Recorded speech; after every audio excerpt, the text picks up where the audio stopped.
हे कृष्ण, तू अभी बालक है, तेरे साथ युद्ध करने में मुझे लज्जा आती है। उचित यही होगा तू मेरे सम्मुख से हट जा, मैं बलराम से युद्ध करूँगा।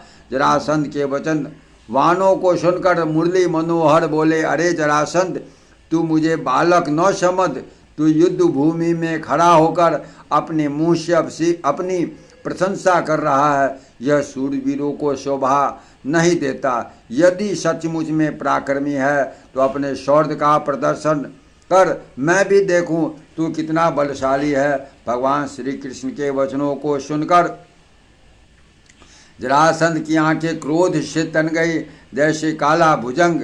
मेरा नाम सुनकर बड़े बड़े सुरमाओं के छक्के छूट जाते हैं, यह कहकर उसने अपनी गदा उठाकर अपने सिर के चारों ओर 100 बार घुमाकर भगवान श्री कृष्ण पर फेंका।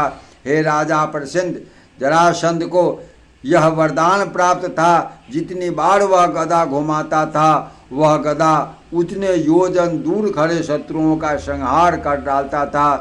किंतु भगवान श्री कृष्ण ने उसकी गदा के प्रहार को अपनी गदा से इस प्रकार रोक लिया जैसे बच्चों के खेलने का खिलौना हो। यह दृश्य देखकर जरासंध आश्चर्यचकित रह गया। श्री कृष्ण जी मुस्कुरा रहे थे, जरासंध आश्चर्यचकित रह गया। श्री कृष्ण जी मुस्कुरा रहे थे।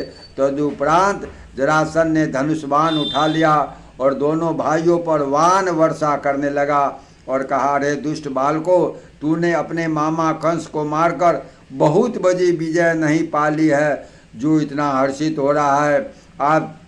आज तुम दोनों का मैं निश्चित रूप से वध कर डालूंगा। यह कहकर उसने तीक्ष्ण बाणों की वर्षार कर दी।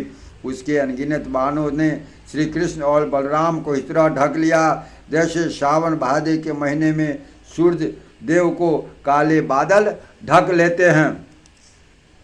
उनकी थोड़ी सी सेना को जरासंध के सैनिकों ने टिड्डियों की तरह घेर लिया। उस समय मथुरा नगर की स्त्रियां अपने घर की अटारियों पर चढ़कर यह दृश्य देख रही थी। श्री कृष्ण बलराम कहीं भी दिखाई न दे रहे थे। हे राजन, यह दृश्य देखकर समस्त स्त्रियां राम श्याम के मंगल की कामना करने लगी। भगवान श्री कृष्ण ने उन्हें शोकाकुल देखकर तुरंत अपना सारंग धनुष उठाया और हजारों बाण बनाकर जरासंध के सैनिकों का संहार करने लगी। उधम बलराम जी ने अपने हल मूसल से गजराजों के समान बलशाली वीरों का मान वर्धन करने लगे। जय जय श्री राम।